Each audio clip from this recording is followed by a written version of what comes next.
Hello again.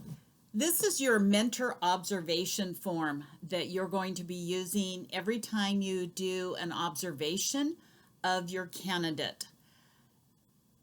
Fill out the beginning part. Make sure you circle what field experience block your student is currently on, that you will be looking for evidence in your observation to support those areas in that block, such as block 1 or block 3.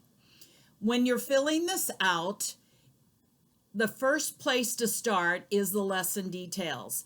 This is the area of what you have either seen or heard during the observation, what the teacher, student teacher, intern actually said, or you can also quote what students said and their responses.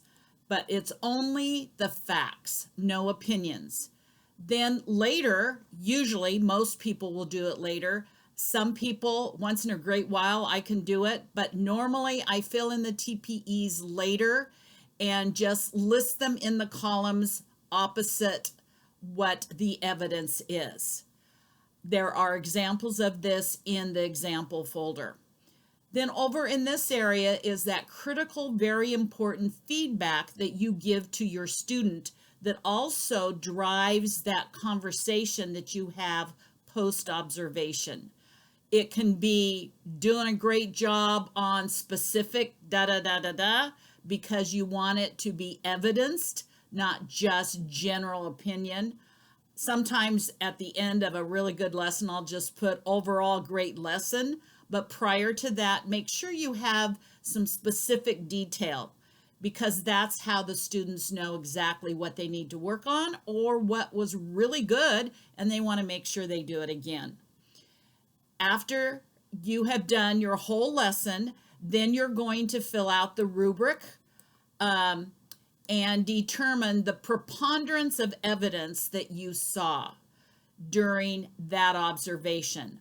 Once in a while, and probably maybe more than once in a while, you may not see all 6 TPEs during that one observation. If that's the case, make sure you mark an NO for not observed.